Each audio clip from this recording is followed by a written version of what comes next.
this is an iHeart podcast. Guaranteed human. Work can be a little weird. Cringy training seminars, coworkers who won't stop talking about their plant, forgetting the mute button at an inopportune moment. We have to deal with a lot on any given workday. Sometimes it can feel hard to thrive and move forward in your career. Well, that's where LinkedIn comes in. LinkedIn helps you get ideas and insights from experts in your field, connect with people professionally, grow your network, and access tools designed to help you find the right fit for your next role. Whether you're just getting started, figuring out your next move, or looking to accelerate your career, LinkedIn is built to support you at every stage because LinkedIn is the network that works for you. Visit linkedin.com/knowstuff to learn more. Stuff at Sea is a 5-night adults-only sailing trip that brings the Stuff podcast universe to life on board. This voyage is a culture-soaked escape where pink sand paradise meets curious minds. Sailing round trip from New York City to Bermuda on October 2nd to 7th, 2026, this voyage drops you straight into the iHeart Podcast Stuff universe. On top of the adults-only experience you already love, you'll get live podcast episode recordings, behind-the-scenes sessions, themed activations, and more unmissable onboard moments. Learn more at virginvoyages.com/stuff. Hello there, it's me, Josh, and I just wanted to let you know, people living in Minneapolis or with access to Minneapolis, I'm going to be in your city doing my solo show, The End of the World, or How I Learned to Start Worrying and Love Humanity. It's a gas, and it's pretty interesting, too.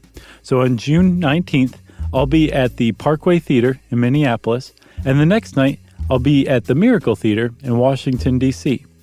So come see me. Go to themiracletheater.com or theparkwaytheater.com for tickets.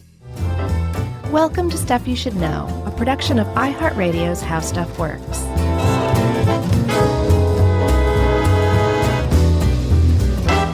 Hey, and welcome to the podcast. I'm Josh, there's Chuck, there's Jerry. It's Stuff You Should Know. You jerk. I'm a brat.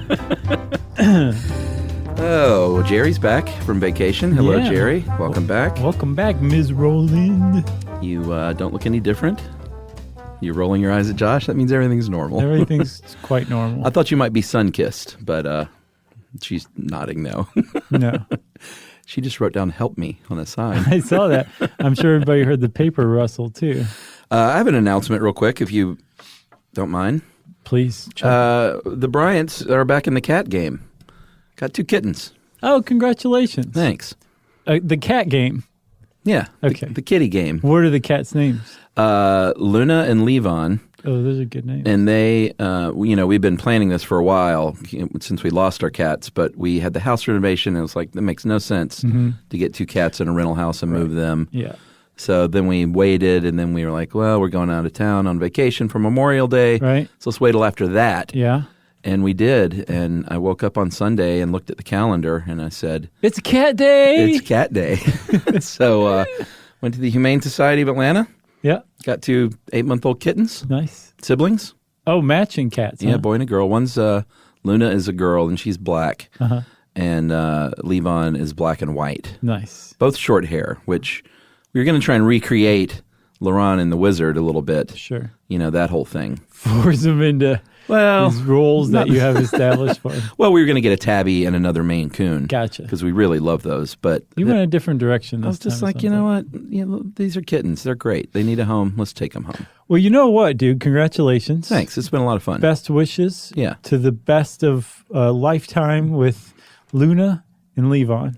Well, you start at my age with cats. I was like, this may be one of the last pairs. Crazy. And Emily was like, stop. I know. I think it's Just so don't even weird go when there. People say that. Stop doing math. Me and I have a friend who's a neighbor, and she was like, we were like, how old's your dog? And she's like, oh, she's like 3, so we'll probably pass it about the same time. I was like, what?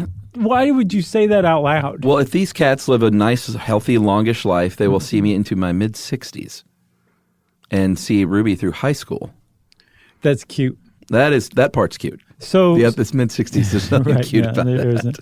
Isn't. So it's good that you're getting these kitties for Ruby, in part for Ruby. I'm sure it's largely for you guys too. Yeah, it's for all of us. But she's going to run around growing up, being exposed to cats. Are they going to be indoor, outdoor cats? No, strictly indoor. Strictly indoor. They live longer. Still. Not judging, but No, that's fine. Keep your cats inside. They kill fewer birds, too. Yes. But the fact that she's going to be exposed to cats is a big leg up for her. Yeah, and the fact that she was being licked in the mouth by dogs from the moment she was born. Yep, that's true, too. But dogs, cats, different animals. True.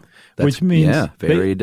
yes, varied microbes. Varied spit. And we're going to get into why we're saying all this stuff soon enough. Just hold your horses, everybody. But what we're talking about is the hygiene hypothesis today. Yeah, and this is sort of the Venn diagram of several past episodes, including our some really good ones on allergies, the immune system. Did we do one on the immune system? Either that or just the microbiome. We definitely did that. But they may have been 3, but if not, at least those 2. And the hookworms episode? Sure. Yeah. Why not? Southerners lazy and dumb? Right. Nope, it was hookworm. Yeah, we did do some good ones, but this is the stuff you should know way is where we talk about all the stuff that has to do with the larger issue before we ever do the larger issue. Yeah, and if you listen to the show for a long time, you're getting a pretty robust education. Yeah. 1,200 episodes worth. And a lot of silliness. Yeah. So let's stop the silliness here and now. So if you didn't realize this already, prepare to have your socks knocked off. But we in the developed and rapidly developing world, right? I'm just scanning my memory. That's the right term, correct? I think so. Okay. Are suffering what's known as an immunity crisis. Like a massive one, the likes of which has probably never been seen before in human history. And it's happening at the snap of a finger, the blink of an eye, the pop of a spit bubble, right? Like that fast in evolutionary terms. To be fair, Josh just said that because I popped a spit bubble in his mouth while he was talking. That's sort of one of my chores. I got some stats. Let's hear them. Between 1950 and the year 2000, rates of hay fever, eczema, asthma, and type 1 diabetes, and these all have to do with immune dysfunction, right?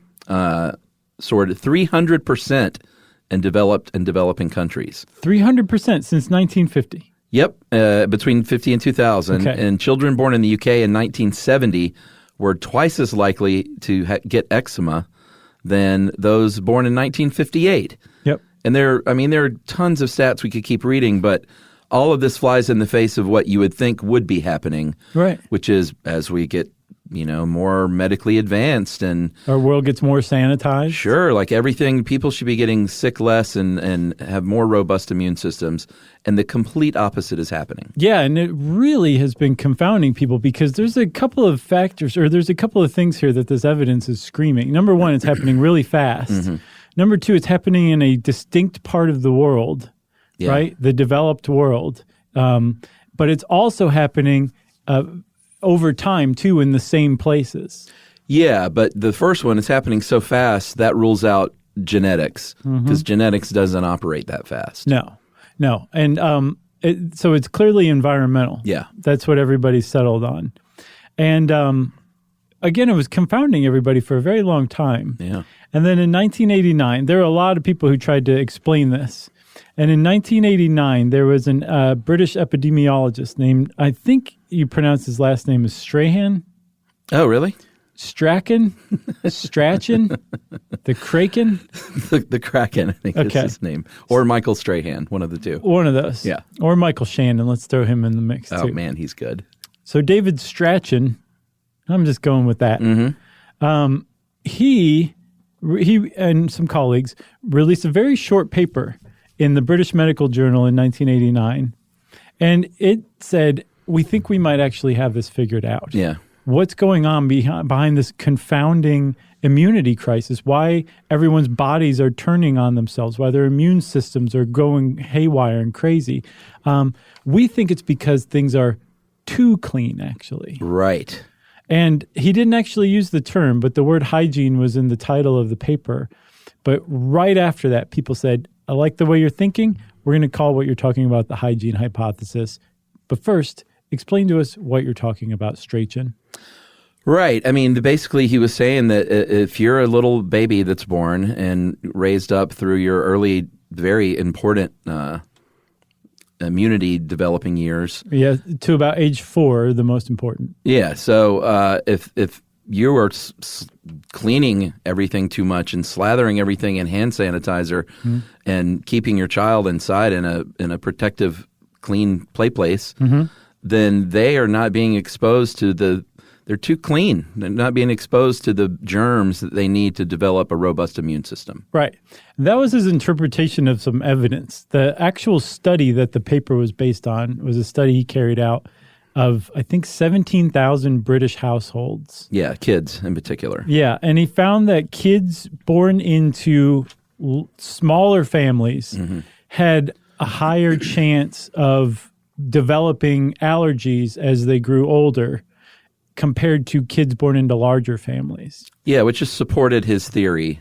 Right, which is that because there's more people in a family, there are more people bringing germs into the home, exposing the little kid to the germs more frequently at an earlier age, and that those germs somehow protect us from developing allergies later on. Right. That was the basis of, we have to say, the original hygiene hypothesis, because a lot of people don't know it, but it's changed dramatically since then. Yeah, and people got on board. It made sense. Still kind of makes sense in some ways.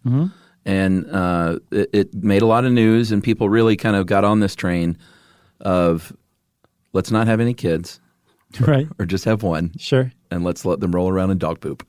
Right.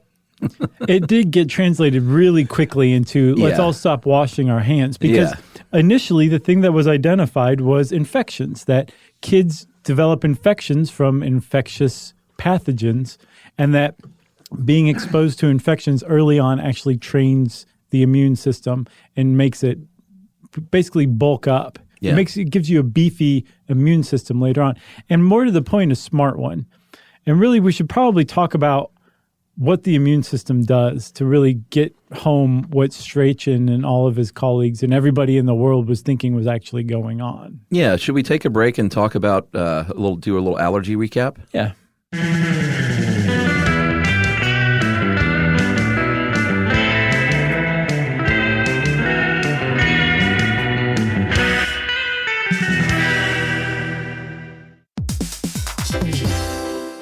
Hey, everybody. I want to talk to you a little bit about Tide Evo, because it represents over 10 years of innovation and product development. Tide Evo is a first-of-its-kind technology where tens of thousands of minuscule fibers are spun together to form a 6 times powerful layer packed with scrubbers, brighteners, pre-treaters, and fresheners. And that's going to deliver a breakthrough clean that's so powerful, it feels like magic. Yeah, it is kind of like magic. Tide Evo is revolutionary. A 100% concentrated, waterless laundry tile that's made of compressed microfiber soap layers rather than liquid or powder. And it's not like pods or sheets, because it uses 6 layers of detergent fibers to deliver superior cold water cleaning without plastic packaging of any kind. And it provides a mess-free, lightweight solution that dissolves lickety-split. So whenever you run into a laundry challenge, turn to Tide Evo. It's revolutionary. It's magic. Try new Tide Evo. Real laundry magic.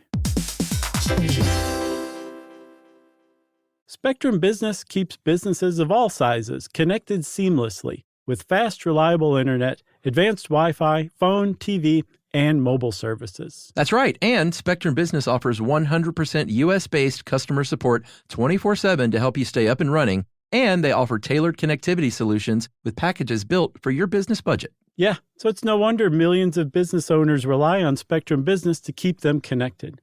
Visit spectrum.com/business to learn more. Restrictions apply. Service is not available in all areas.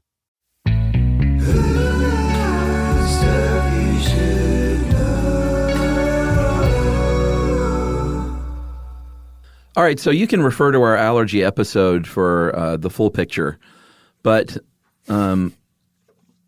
here's sort of an assessment, an overview, if you will, and that is, and I remember when we said this in the initial episode, an allergy is basically a mistake. It's a case of mistaken identity. Yeah, like there's nothing inherently wrong with dust. Right, or pollen. Those things are great. They're not actually foreign invaders that are going to harm your body. No, there's nothing wrong with dust. People avoid dust because they're allergic to it, but it's not like dust has some inherent property that gets in your nose and makes you sick or allergic. Right. Well, it makes you allergic. It does. But it doesn't make you sick. But it's not the dust's fault, I think is what you're trying to say. It's your stupid immune system's fault. No, your immune system says this is a harmful invader, even though it's really not. Mm-hmm. It's pollen or dust or something. Mm-hmm. And let's mount a defense against this. And that is what triggers this allergic response, which is, we'll go over that in detail, but everyone knows what that is. It's, in the case of dust and pollen, it's, sneezing and inflammation in the nose. Scratchy throat. Yeah, scratchy throat, redness, maybe a rash, depending on what kind of allergen you're talking about. Yep. But it's all just a big mistake. You just made me itchy, dude. Really? Yeah, I'm serious. But so it is a mistake. And this is why mistakes like allergies happen, okay? Yeah. So the immune system, you're born with an immune system that says, I'm ready to learn. I'm thirsty for knowledge. It's remarkable. Right. It actually trains. And like we said earlier, that first 4 years are really important. It's basically when your immune system learns to recognize what's a actual foreign invader that I need to defend against and mount an immune response against, and what's just a normal, harmless, or maybe even friendly microbe in the environment, like dust or pollen or cat hair. Such a friendly microbe. Right. It really has a good personality as far as cat hair goes. Yeah. So what happens is when that immune system meets something harmful, truly harmful, it creates an antibody, and it's very customized. It's not, like you said earlier, it's a very smart system. It's not just a one-size-fits-all deal, because your body is trying to get very specific with how it's going to deal with these invaders for the rest of your life. Right. So when a foreign microbe, friendly or harmful or totally neutral, comes into your body, you have a multi-layered system, immune system. It's actually really 2 layers, to tell you the truth. There's the innate immune system. Yeah. And then you have the adaptive immune system. And the innate immune system is basically... It's what you're born with. It's the blaster from Master Blaster. Okay. Okay. Which was Blaster? I think Blaster was the big, like crushed skull guy. Of course. And then Master was the master. Right. That rode on his shoulders. So Blaster gets his meaty paws on a microbe, what seems to be a foreign invader. And it doesn't matter what it is. Blaster does the same thing to it. He crushes them up and eats them and digests them, and then poops out the parts of that invader, that microbe, that make that microbe that microbe. The proteins on the outside of the microbe called antigens. Yeah. Okay? And it says, look at this. And it shows the adaptive immune system what it's got. Yeah, so that innate immunity, you're born with it, and it's sort of like mom is going to pass on some like Cobra coverage almost. Right. You get this like temporary insurance that mom is kind enough to pass on, and that covers you for a little while, while your body is sort of learning how to do it on its own with Blaster, sort of leading the way at first. Yeah. So where you left off was it presents it to Master and says, here, do with this what you will. Start learning. Right. What is this that I just chewed up? That's 2 John Travoltas in one episode. No, that was Biddy Barbarino, and what was the other one? I just regular John Travolta. Oh, okay. Why are you so weird? So when Blaster spits out these antigens and says, what is this? Check it out. Yeah. Master's job, now Master is the adaptive immune system. Right. The second part. This is a more nuanced, smarter, selective, or supposedly selective part of your immune system, where it looks at this stuff and somehow, some way, I don't understand exactly how it does it. Maybe we touched upon it in our immunity episode, but the adaptive immune system, Master, says, okay, this is actually not harmful at all. Don't worry about building an antibody. You can forget about that. And as a matter of fact, don't forget about it. But the next time you see this thing, just let him on through. He's the friendliest cat hair you're ever going to meet. Don't kill him next time. Yeah. Or if it's a actual foreign invader and everything's going smoothly and correctly, then the adaptive immune system's going to say, oh, whoa. This is a really dangerous thing you've just presented me with. Yeah. We're going to study its weaknesses, and we're going to build a molecule that is designed to kill this thing with extreme prejudice. Yeah, it turns into Clint Eastwood all of a sudden. Yes. While this is going on in the background, we should mention that Blaster has already set off he's basically walled things off with an inflammatory response. Yeah. And not like something, mean that he said to Master. Not that kind of inflammatory response. Right. But why are you so short? But a regular inflammatory response is sort of the big dumb guy's way to deal with something. Mm-hmm. It's like, all right, while you figure this out, just let me puff up and let me cause a rash or give you a fever. Or, there's all sorts of inflammatory responses. Yeah, Blaster's responsible for what you think of when you think of an infection that you're fighting on. Like me last week when I had that weird virus. Yeah, it's gone. It's gone. It's great. That is weird. It is weird. But Emily and I both had all sorts of things, weird bumps and lumps and rashes and fever. I've been getting those lately. Yeah, it was not good. But so that's the inflammatory response that's going on while Master is working on his plan. You're right. It's sort of like a first line of defense almost. So so Julia Layton put this one together, and we have to go over the four key components of the inflammation response. Okay? Okay. You've got calor, dolor, rubor, and tumor. It sounds like Game of Thrones or something. It does. It's heat, pain, redness, and swelling. Yeah. And when you put them all together, you're like, yeah, of course, it's an allergy. That's an infection. That's what happens when something tries to get in my body. Yep. Blaster goes and brings this on, right? Yeah, and man, every time we study the immune system, it just blows me away. I love it. It's just amazing that humans can do this. Yeah. So, we're not even trying. No, we're just sitting around watching. Well, I'm not watching Game of Thrones, but do you watch that? No, did you? I watched the first few seasons and dropped off. Yeah, apparently you pulled out just in time. According to Reddit. Well, no, everyone said 1 through 7 was great. Okay, so you never saw 7? No, I saw 1 through 3. Oh, okay. And then just got confused and went to sleep. It was confusing? Oh, yeah, there's a lot going on. Yeah, you had to keep up with? Yeah, characters and storylines, and it just got too much. I was just like, nah, I'm going to go back and watch Deadwood? Three's Company again. Right. Oh, I can't wait for that. I watched Barry. Have you been watching Barry? No, I watched a few episodes on a plane. It's pretty good. That's where I started. Yeah, I need to get Emily on the Barry train. It's very good. It is good. Yeah, that's a good show. And Veep, of course. I need to watch the last season of Veep. I'm not on that. Same one here. Yet. Yeah. Same here.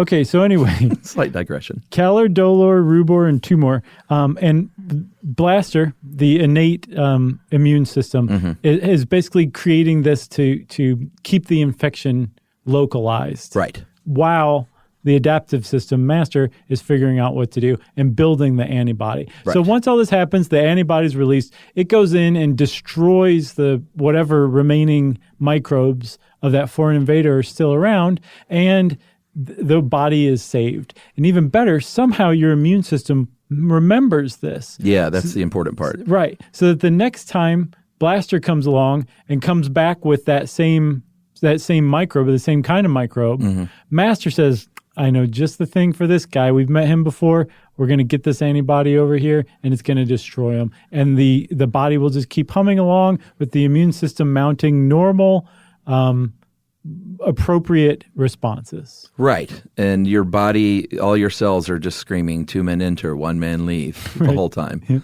It's very, it's kind of disturbing, actually, under a microscope. Should we talk about T cells? Yeah. Didn't you say we were quickly going to go over the immune system? No, I mean, we don't have to talk about T cells. No, I'm just saying I think I kept it from being quick. We've talked about them a lot in the past. Yeah, but not to this degree, and they actually are pretty important in this. All right.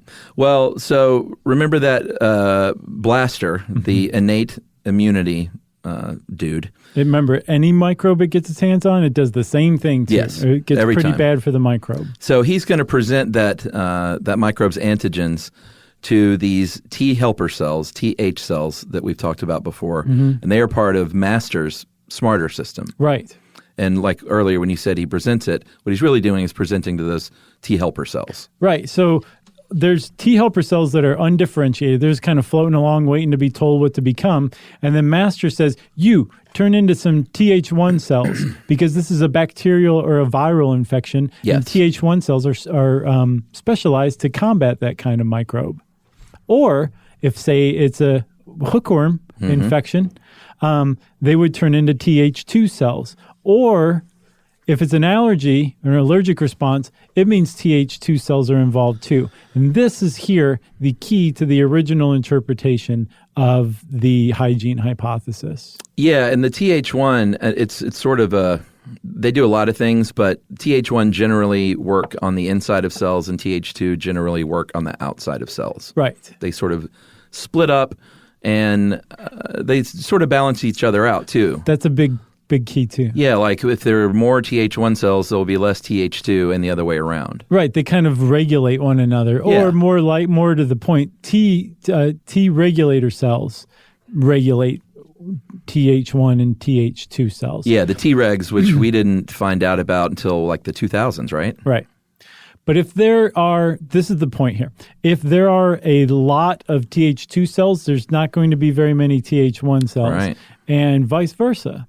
And so the original interpretation of the hygiene hypothesis was that kids who are not exposed to bacterial or viral infections early on in life do not have a chance for their immune system to learn what's good, what's bad. Yeah. And since their Th1 cells aren't activated because they're not exposed to pathogens, their Th2 cells, the ones that are responsible for allergic reactions, get to go into hyperdrive. That's right. And being responsible for allergic reaction, Th2 cells kind of like a hammer. And to a hammer, everything looks like a nail. Yes. So to the Th2 cells, everything looks like a foreign invader, and so an allergic response is mounted. So because the kids' Th1 cells weren't active enough, the Th2 cells were overactive, they weren't exposed to infections, they developed allergies later in life. That's what they thought was the crux to the hygiene hypothesis, and that it was all because we were living in a world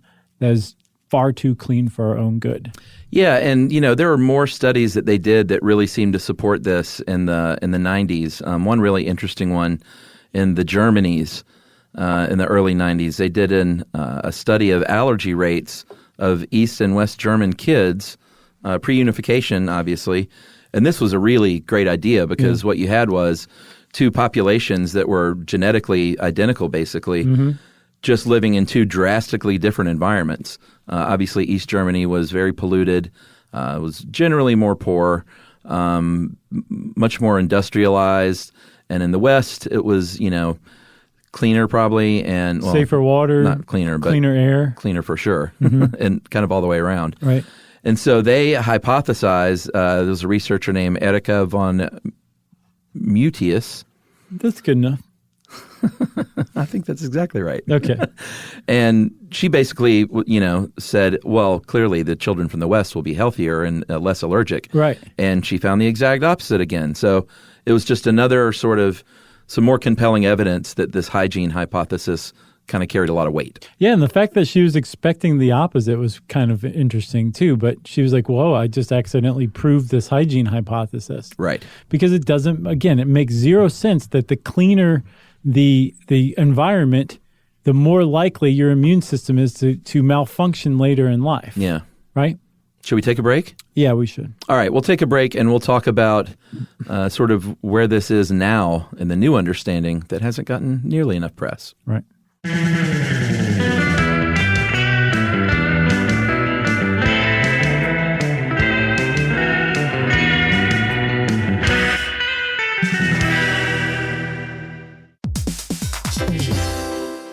Hey everybody, I want to talk to you a little bit about Tide Evo because it represents over 10 years of innovation and product development. Tide Evo is a first-of-its-kind technology where tens of thousands of minuscule fibers are spun together to form a 6 times powerful layer packed with scrubbers, brighteners, pre-treaters, and fresheners. And that's going to deliver a breakthrough clean that's so powerful it feels like magic. Yeah, it is kind of like magic. Tide Evo is revolutionary. A 100% concentrated, waterless laundry tile that's made of compressed microfiber soap layers rather than liquid or powder. And it's not like pods or sheets because it uses 6 layers of detergent fibers to deliver superior cold water cleaning without plastic packaging of any kind. And it provides a mess-free, lightweight solution that dissolves lickety-split. So whenever you run into a laundry challenge, turn to Tide Evo. It's revolutionary. It's magic. Try new Tide Evo. Real laundry magic. Spectrum Business keeps businesses of all sizes connected seamlessly with fast, reliable internet, advanced Wi-Fi, phone, TV, and mobile services. That's right. And Spectrum Business offers 100% U.S.-based customer support 24/7 to help you stay up and running. And they offer tailored connectivity solutions with packages built for your business budget. Yeah, so it's no wonder millions of business owners rely on Spectrum Business to keep them connected. Visit spectrum.com/business to learn more. Restrictions apply. Services not available in all areas.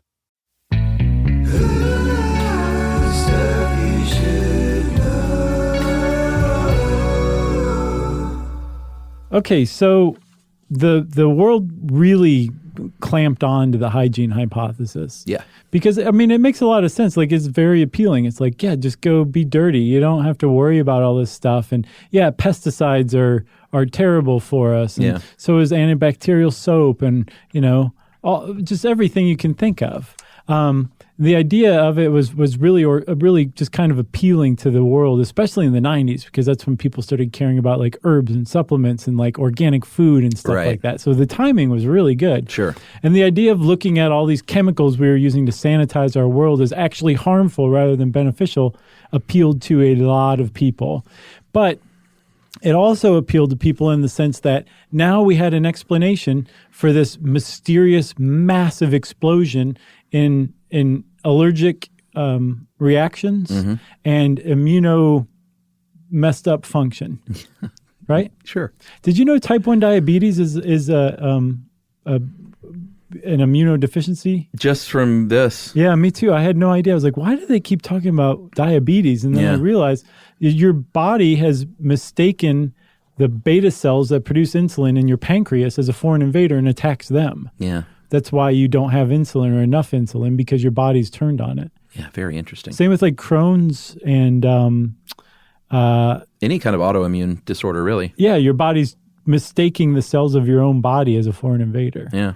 But again, the incidence of these kinds of disease just exploded over a handful of decades. And by the 90s and about 2000, people had said it was because we're overly clean. We're killing off the pathogens that we actually need to infect our kids so that their bodies can recognize a good invader from a bad invader and they won't develop allergic reactions later on. Right. Well, today we now know that the hygiene hypothesis wasn't quite right. It's not like they threw it all out, but it's been revised and it's a lot smarter now. Mm-hmm. And the basic theory now is that what's missing, it's not necessarily a hygiene thing, but it's nature. And they have a name for it, which is very cute. The old friends theory. Right. And this was introduced by a fellow named Graham Rook and his colleagues in 2003. And this basically theorizes that exposure to these harmless microbes, not the pathogens, are what's going to protect you from allergy sensitization. So kids playing in the dirt and kids getting licked in the face by a dog in the years 1 through 3 and 4 is actually a really good thing. Doesn't mean you shouldn't wash your hands after you poop or just let that chicken, pull that raw chicken off the counter and don't sweat it. You should still practice basic hygienes, but kids being inside all the time and not being exposed to nature like they were for hundreds of thousands of years is the sort of the problem. Right. And it's part of the problem why it was easy before and not now is because they're saying, yes, do wash your hands, but not all the time. Right. So what they've identified is those pathogens that they originally thought we were killing and it was having a detrimental effect on us. Yeah. The opposite is true. Mm-hmm. They found that we really should keep washing our hands and killing off things like the stuff you get from chicken juice, raw chicken, and poop, and like infectious disease. Yeah. We need to keep fighting that like we are. That's actually a huge benefit. We need to keep like getting vaccinated. We need to defend against colds and the flu and all this stuff. Like that is something we want to keep at bay. Not expose kids to that. We found the opposite is true. Right. Actually, exposure to things like colds and flus and the measles in childhood actually increases increases the likelihood of developing allergies later in life. That's right. Which is the opposite of the original hygiene hypothesis. But what they found is, so we need to keep defending against those infectious pathogens, but we need to up our exposure to those friendly microbes. Yeah, the old friends. The old friends that our bodies co-evolved with over these hundreds of thousands or millions of years, and that we've realized now, just beginning to realize, make up a symbiotic relationship with us, or at the very least, some sort of relationship. We depend on them. Yeah. And by not being exposed to as many microbes as we were in decades past before everybody got obsessed with being clean, our immune systems are not functioning properly, whether it's they're not being trained early on enough, or they're just not being exposed to the right kind of microbes that form colonies like in our gut or on our bodies somewhere. Yeah, and what's really sort of the newest concern is the rise in food allergies. It's really like you grew up in the 70s and 80s. Mm-hmm. Do you ever remember peanut allergies being a thing? Zero. I knew zero kids who had peanut allergy. Yeah. I mean, we just slathered ourselves in peanut butter growing up constantly. Yeah. There was a trend. Yeah. It exploded in the West in the 90s, and it continues to rise. They're calling it the second wave of allergy, the second epidemic, basically. Mm-hmm. 1 in 10 kids in the developed world have food allergies. That is nuts. And that's just in the developed world. I think in America, it's 20%. Yeah. 1 in 5 has a food allergy in America. Yeah, and serious allergy sometimes. I have a friend whose sister's son this kid's allergic to everything you could imagine. Mm-hmm. And it's not like that's the outlier. You hear about more and more cases like that. Yeah. 1 in 5 kids has a food allergy. And again, in the 80s, there was no such thing as a peanut allergy, basically. I mean, there were, but it was just vanishingly rare. Yeah, and it's not like, we just didn't know what to call it back then. A kid would eat a peanut and drop dead. We called it balloon face syndrome. Oh, God. That's terrible. It is pretty bad, isn't it? But, it's a real thing that's happening.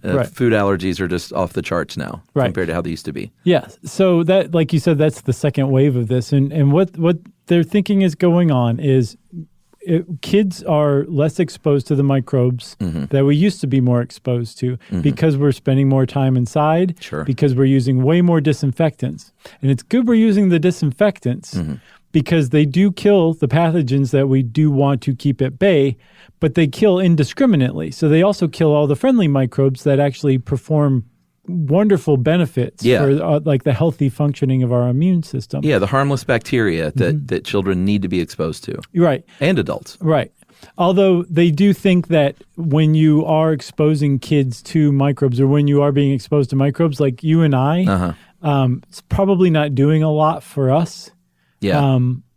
Because our immune systems are already developed. Right. It really counts for kids from birth up to about 4 years of age because again, that's when your immune system is being trained. And if it's being trained by a bunch of friendly microbes saying, that's okay, Blaster, you can kill me. Just make sure you don't kill anyone else like me because I'm fine. Yeah. I'm not going to do anything to you. Then that is what's creating the healthier immune system and lowering the risk of allergies later on.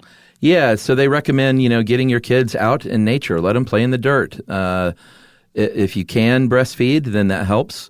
If you can have a vaginal birth, that helps. Although I saw a study that showed children born from C-section were swabbed in vaginal fluid from their mother's birth canal to give them this coating of microbes like they would have gotten from a vaginal birth. Oh, they do that? They did it to 4 kids in this one study. Gotcha. And the results were mixed. Huh. And then another study found 6 weeks after birth, this study didn't find any difference in microbial makeup between kids who were born vaginally and kids who were born through C-section. So it might not be as big of an issue as we thought. Well, they definitely say to practice what they call targeted hygiene, which, like you were saying, it's not like you don't clean up after the raw chickens on the counter or wash your hands after you poop. Right. But get rid of the snotty tissues and wash your hands after you do those things. And blow your nose. Right. Wash your hands after you use the bathroom. Yeah. Start washing your hands again, everybody, is the key. But get out there and play in the dirt, too. And it's like a kid should be in nature. Okay, so yes, play in the dirt, go out in the woods, go for a hike, get your kid a dog or a cat. Yeah, and let them hug and kiss. Take them to a petting zoo. Like that's like you don't have to. This is the point. You don't have to like attack your kid with the antibacterial spray on their hands after they pet a goat at the petting zoo. Right. It's actually what they're finding is that it's healthy for the kid to pet the goat. Yeah. And then eat a sandwich afterward. Seriously. No, I know. This is, it's all making sense now because we have 10 goats that live across the street. Mm-hmm. Always had 2 dogs and 2 cats in the house, except for the brief period where we didn't have the cats. Right. And we were very lazy parents and still don't bathe our daughter with much regularity. Right. Every week or 3. No. But she's been like, take her to the doctor sick 4 times. Yeah. Well, and then hopefully it will also mean that as she gets older, she's going to be far less likely to have allergies because her immune system trained like Dwayne Wade and Gabrielle Union put together. That's a super couple. Yeah. Yeah. You seen their kid, their oldest son that's about to start playing basketball with Bronny? They're transferring to the same high school, so LeBron's son and Dwayne Wade's son are going to play basketball together. And he looks just like Dwayne Wade. Does he really? Yeah, has those sleepy eyes. Yeah. It's like no mistaking whose kid that is. That's very cool. It's not the milkman. No, it's Dwayne Wade. Unless the milkman had sleepy eyes. Who was a basketball player that was the mailman? Clyde Drexler? Karl Malone. No. Karl Malone was a mailman. Clyde Drexler was the Glide. That's right. Yeah. You're right. He also is on the Just for Men commercials. You watching the finals? Oh, yeah. Pulling for Toronto pretty hard. Who's not? Did you see that map of the U.S. and who's pulling for Golden State and who's pulling for Toronto? It's like the Bay Area and nowhere else? It was California and Hawaii, and then the rest of the country was pulling for Toronto. For Toronto. Pulling for another country. Yeah, exactly. Wow. So go Raptors. That's what I say. If you want to know more about the hygiene hypothesis, go back and listen to this episode again because there's real nuance there, and I hope we got it all. Maybe we should re-record this again. Yeah. Like now. Okay. Anyway, we'll see what version comes out, and in the meantime, it's time for what, Chuck? Administrative details. So if you don't know what this segment is, if you're new to the show, this is the time every few months, let's say quarterly, where we give thanks. To people who have sent us kind gifts over the past few months. And for some reason, we named it Administrative Details. I don't even remember any longer, but that's a pretty good assessment of what we're doing right now. Yes, it's a very cold name for a very warm segment. So you want to start, Chuck? Sure. I'll start it off with a gift of wine. Mm-hmm. Jeremiah Nelson sent us wine from Barronmore. Very nice. Speaking of wine, big ups to our buddy Addison Rex. Dude. For not just the wine, he once gave me homemade olive oil, too. Yeah, so Addison and Kat live in California. Mm-hmm. And Emily and I went and had a very personal wine tour experience. Mm-hmm. He asked you a lot about your life and your fears. Yeah. And I asked him a lot about wine and how it's made. Yeah. And then not only that, but when we went to the next wineries, they went with us. And we ended up hanging out all day, and they're just great. They're awesome, and we have new pals, and we're going to see him again. And then he went, after a long day of that, drove into town to see you do End of the World live. Yep, and we hung out for a little while after. Didn't go in any winery or anything, but he is now a friend too. And good dude. If you want to Kat's find out, too. he's got. I didn't meet Kat, but I'm going to take your word for it. Yes. But if you want to find out about the wines we're talking about, his label is Jurassic Wines because his name's Addison Rex, so he sounds like a dinosaur. But Jurassic, like the movie, yes, minus the park, plus wines. That's right. Jurassic Wines. Thanks, guys. Yep. You're the best. Can't wait to see you again. So Julie Mullins from The Onion. Remember back in the day we had our OG Onion pals? We used to be big time at The Onion. We did. Mm-hmm. They moved to Chicago, and we have new Onion pals now. That's so great. Julie Mullins sent us the Onion Daily Daily Calendar. Right. And she is an MGFX artist at The Onion. Yeah, thanks a lot. How about this? This one is a long time coming. Do you remember our Phoenix show like 50 years ago? I quite enjoyed that. Or October, maybe, one of the two? Yeah. Well, at that show, or maybe the Salt Lake City show. Okay. I think it was Salt Lake. One of those two shows. Our friend Kathy with a K, Tosh, gave us each a lasso. Oh, yeah, that's right. Like a real bona fide, get over here, cow. That was type Phoenix. Lasso. I'm pretty sure. I think it was Salt Lake City. Was it?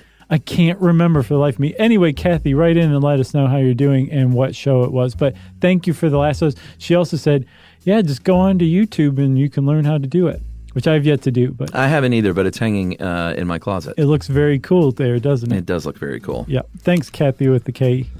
So our friend Joe Barrett sent us his book, and it's called Managed Care.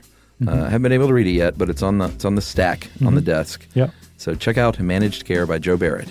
Speaking of books, there's a guy named Thomas Ramji. Great last name looks-wise, but I'm not quite sure how to pronounce it. He wrote a book called Who's Afraid of AI? Oh. Which I cannot wait to read. Right up your alley. Yes, it is. And it's like... You open it up and it just says, Josh. It says you. The end. Yeah. It's got just a picture of a robot holding my head.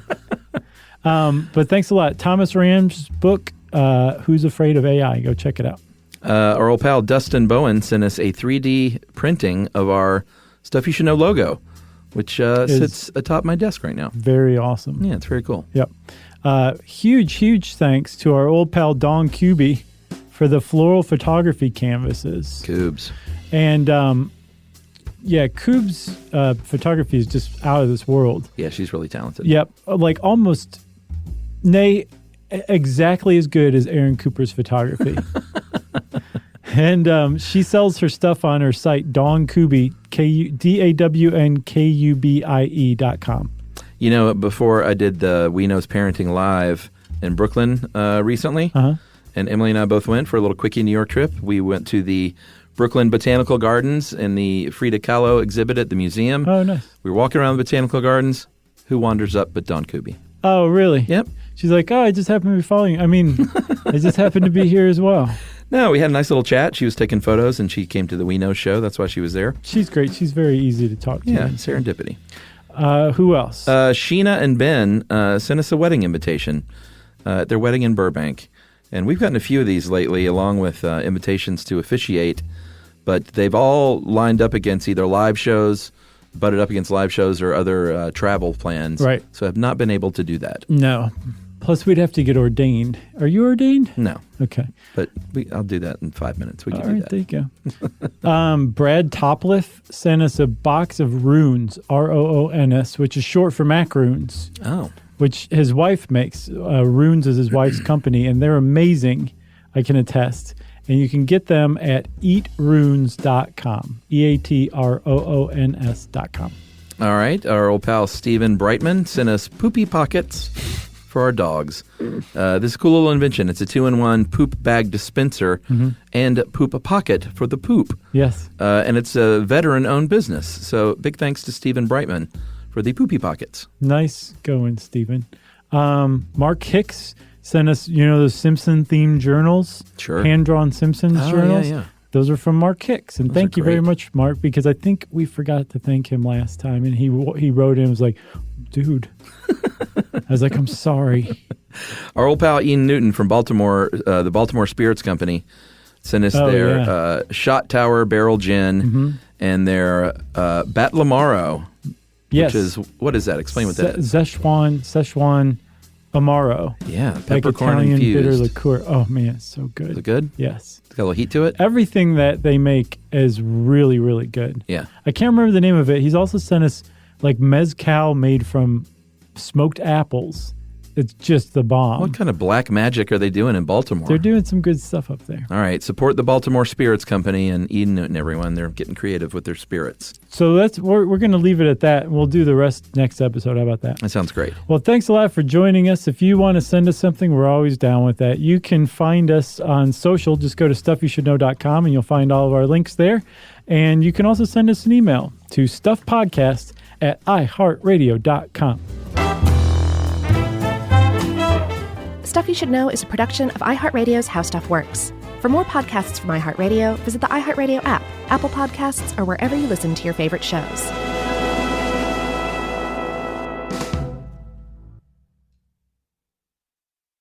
Mom, can Can I have Lingo Kids? Dad, Lingo Kids, please! When did we become the Lingo Kids house? No idea. Last week it was dinosaurs. This week it's... Lingo Kids! Why Lingo Kids? Because it's the best thing ever. We can play games with astronauts, wild animals, and superheroes. With more than 4,000 interactive games, songs, and shows, Lingo Kids is the #1 entertainment platform for young kids. So, no dinosaurs? And dinosaurs. Lingo Kids! Everything kids love. Download it for free. You know, you could be adored by everyone and still completely ignored by your cat. Trust me, I know. But if you feed your cat Sheba, you can go from being ignored to truly adored in 12 days, guaranteed, or your money back. Sheba has a full menu of products, appetizers, entrees, treats, even a kitten's menu. It's so cute. So Sheba has a product for even the pickiest eater. Like Sheba Puree, it's made with bone broth, their chef-inspired flavors. It's got a smooth and creamy texture that cats love and contains no corn, wheat, soy, or artificial flavors. It's food that your cat's gonna love. To learn more, check out Sheba.com. That's SHEBA.com. This is an iHeart podcast. Guaranteed human.